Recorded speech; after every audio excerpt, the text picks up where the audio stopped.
Hello everyone and welcome back to Talk Politics episode 9. Today is Thursday, July 23rd at about 6:30. Now today's episode will have some pretty substantial news that I'm going to focus on quite a lot, and that is Burnham's first 3 days in office. And I will talk first about the Strait of Hormuz and what's going on over there, but I think a majority of this needs to be covered because there's a lot to talk about. So let's get straight into it, guys. War is very much happening between the two countries. America has had 2 extra personnel being killed from last episode to this episode. Obviously, Iran has had casualties in the hundreds. I don't think it's going to end anytime soon at all. I think this might go on for at least a year. The only thing that I see ending this conflict within a year are the midterms. If Trump loses power of both houses, both in the Senate and the House of Representatives and in Congress, I think he will be forced. I think he will be forced to end the conflict because nobody wants this conflict apart from him, or at least nobody was supporting this conflict to start with apart from him and his MAGA troop. So I think if he loses representation within the both houses, then he will be forced to step down from the war and sign a deal. Now, lots of stuff's been happening. He recently just signed a major nuclear arms deal with Saudi Arabia to allow them to develop nuclear arms, which I think is just going to annoy Iran even more. I mean, they're a close neighbor. Saudi Arabia was one of the countries that Iran was bombing in retaliation when this all started back a couple of months ago now. And honestly, I'm not sure what Trump thinks is going to happen. And I know I said it last week and I had a big major tirade about it, but I'm not quite sure what he wants from this conflict anymore. I think he's not listening to the realistic thing that's going to happen is that the conflict goes on for ages and is so overwinded and everybody gets so bored of it that he's forced to leave. I think he's he wants the impossible to happen. He wants Iran to go, yeah, you know what? We're going to sit down, lie back, bend over, whatever you want. Just don't bomb us anymore. But Iran thinks that they have as much of a right to do what they're doing as America does. And I think that it's just going to keep going until he loses the houses. Now, from the looks of it right now, he has one of the worst ratings of any president in a long, long time, if ever. 74% of Americans do not agree with the Iran war in the first place. The number is around 89% of Americans don't think that the Iran war is justifiable or right. So he has 90%. He has 9 out of 10 people in his own country believe that what he is, the main thing that he's doing, it is the main focus of his aims right now. 9 out of 10 Americans think that that's just wrong. They don't want that to happen. Feel free to go ahead and fact check. I think I got that one from Al Jazeera, but feel free to give any other stats and statistics. The most sought after research is always the best. But that's the number that I got. 9 out of 10. That is a pretty substantial amount, and I think that's very important to note. So for the Iran war and for Trump. So I think watch this space when it comes to the midterms later this year. I think they're really, really important. Now, I'm immensely interested in American politics and the way that American history has developed modern politics. And yeah, the checks and balances are incredibly important here. I mean, the saying, at least he isn't our prime minister, it's a real validated saying. Parliamentary sovereignty would mean that Trump would get away with far a lot more than he does now. Now, it seems his public support is kind of running out. The Supreme Court is getting much more and more ballsy when it comes to blocking things. Congress already voted against the Iran war. Now, he has ignored them. But Congress, for the first time, voted against the Iran war. Congress is starting to block more and more stuff. The Supreme Court is winning more than they are losing against him now in the courts. I think personally, there seems to be some sort of sway. The checks and balances seem to be winning. I mean, the amount of stock money that he's been making through deals has been $355 million. 2 terms in presidential history in which the president has made money out of stockbroking were Trump's first presidency and Trump's second presidency. Now, it doesn't say in the Constitution that it's illegal. I don't think, fact check, but if no other president's ever done it, I can't imagine it's very legal. Other than that, he has given his entire family tax legal exemption, I guess. The IRS can't look at them anymore for the current taxation, the taxation fraud that they're currently looking at them at. Trump's son made about $4 billion the day before the Iran war happened because he bet that the market would crash in terms of oil, or he sold all of his assets. I think checks and balances are starting to win. He has 55 plus cases of individual impeachment worthy pieces of corruption. And I think finally we are starting to see the checks and balances win. He's going to lose the next midterms elections. And, watch this space. Certainly in terms of Iran, I think this is the last gasp effort. If I'm being completely honest, I think this is the last gasp effort from Trump to sort of bulldoze Iran and try and bully them even more so than he already was. But, watch this space. Now, the second main bit of conversation that I'll be covering and making up the main part of this pod, potentially, is talking about Andy Burnham. He has now been 3 days in charge since taking over from Starmer officially on Monday. And I'm going to talk a lot about the sort of policies that he's already projected, what they mean, what they could mean, why would you hate them, why would you like them. And I'm going to talk about one of his particular, I'm going to start with his concept that hasn't been properly discussed yet within his policies, but I feel like is really important to talk about, and that's devolution. For those of you who don't know what devolution is and don't want to look like an idiot in front of your mates around this new Burnham information, is that devolution takes a lot of the policies of councils. For example, a devolution not in councils, but in Scotland, for example, is that Scotland have their own parliament. Scotland have their own parliament, which can make decisions about their healthcare. It can make decisions basically about their economy, sometimes about their energy, but mainly the biggest part is about their healthcare.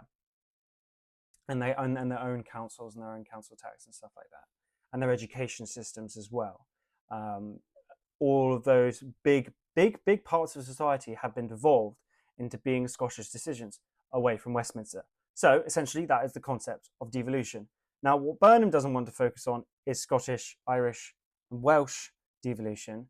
His first thought is about council devolution. Now, being the mayor of Manchester, he knows very, very well the superiority of London over the rest of Britain, and he wants to change that, namely through having another number 10 in Manchester. And after inviting Trump on his state visit, he's invited Trump over on his first parliamentary state visit with Burnham in charge to Manchester. So he hasn't invited him to London, he's invited him to Manchester. And I think that's really interesting, some sort of tactic from Burnham to be able to improve or sort of take away from the divide between the North and the South.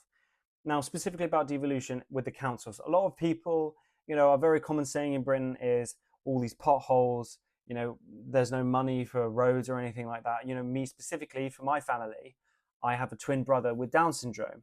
And that means that me and my family have a lot of help from the council in terms of getting money for my brother so that we can go do activities and stuff like that.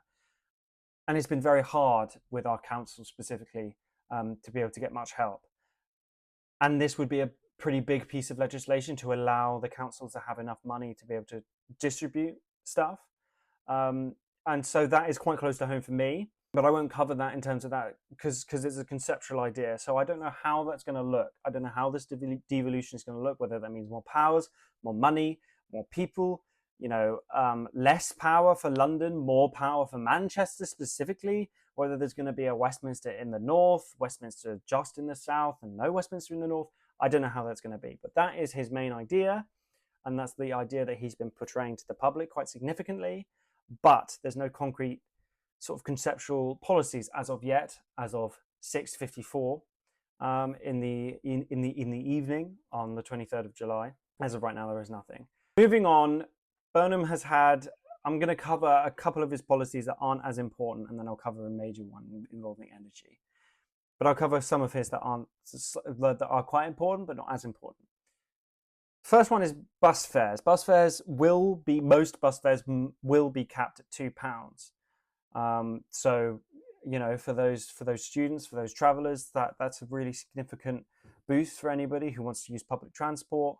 £2 bus fare is pretty substantial for anybody living in lower class families that need to move from place to place. It's free travel or freely movement travel, and so that seems like a pretty good move from Burnham to lower the bus fares for anybody that wants to move around. Another one is 20% business rate cut for pubs and musical venues.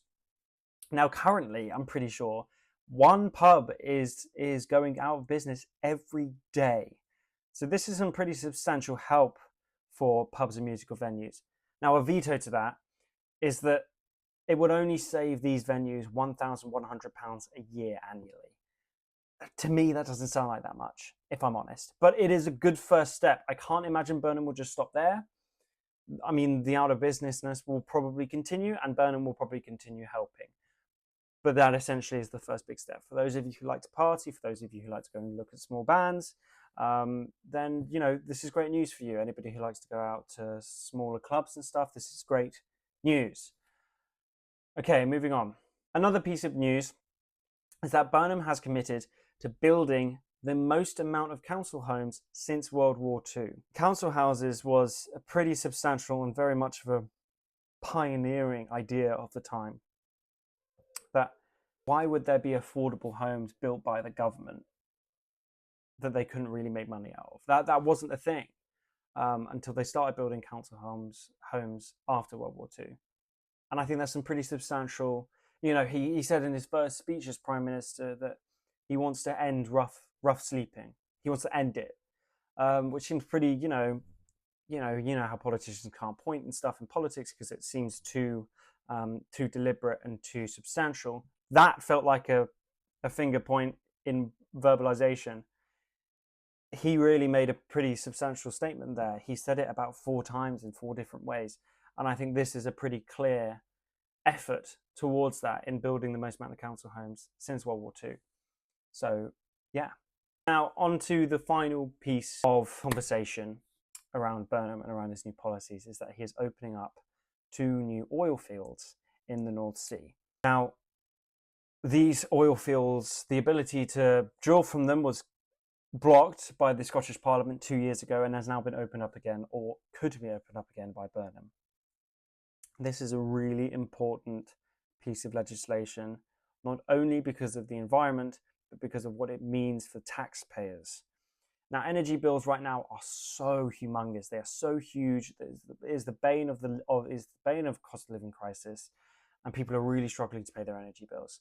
Not only that, but not only with the oil fields, but Burnham has also committed to large cuts on VAT on energy bills, which should, in theory, save money and allow the people of Britain to spend more outside of their own homes to be able to feed the economy. That's kind of the concept that he's going for here. Now, I imagine the oil in the North Sea is what he's going to be paying for it with. But, way back when, let's go back about 50 years, and we go back to Margaret Thatcher. Margaret Thatcher came into power and sold the rights of the drill of the oil in the North Sea to private companies. Now, said private companies, for example, BP and Shell, in the years 2018 to 2020, paid 0 tax. None. Many government officials have come out and said the drilling in the North Sea is going to, make a lot of money. Probably not.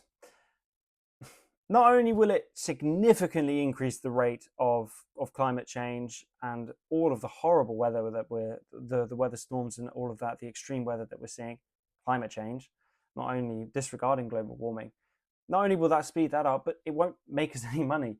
I mean, I'm pretty sure the private drilling around this country that Britain owns over the last couple of years has only got us 36 days of free electricity. 36 days over like 10 years, which isn't that much compared to the amount of money that these private companies are making, which is about 400 billion. And they haven't even started drilling in multiple fields yet. And I think Burnham needs to be really, really careful here to strike up a deal somehow, some way, to make sure that the money comes back to the British people, which is where he promised it would go. Now, anybody would think, if they're going to drill in the fields, they may as well come to the British people instead of these private companies that don't need any more money. But I think he needs to be really careful, because if Burnham doesn't play this right, it could be the thing that kills him. Because I think this is the North Sea has been such a huge part of conversation around politics in the last couple of years. Is one of the main things that Farage uses to sort of push forward how good it would be for the economy and how no other party wants to do it, because it's so bad for the environment. Because it's such a substantial part of politics over the past few years. It's a really, really ballsy move from Burnham to make such a quick and substantial standpoint on it, and to make such a huge promise that he's going to open up 2 fields, probably with more to follow if those 2 go right. But if that goes wrong, that might be the last straw for Burnham eventually. If it goes wrong, that might be the thing, that might be the Mandelson to Starmer if the oil fields go wrong. So he needs to be really careful with those. So yeah, thank you all for watching, guys. I hope that another solo episode wasn't too terrible for you guys. I really miss having Anna here, but hopefully I will figure out the the online version of this podcast, that I can actually be able to get this out to you in a sort of more interactive way with more debate. But thank you so much for sticking by. Thank you so much for 939 views on episode 7. Crazy stuff. I mean, we're doing really well on the TikTok right now and the Instagram. Please go follow both. And yeah, please like and subscribe. It'd be really great, and go and interact with us on the Instagram and stuff like that. That'd be really nice. I've been Angus, and you've been watching Talk Politics. Thank you so much, everyone.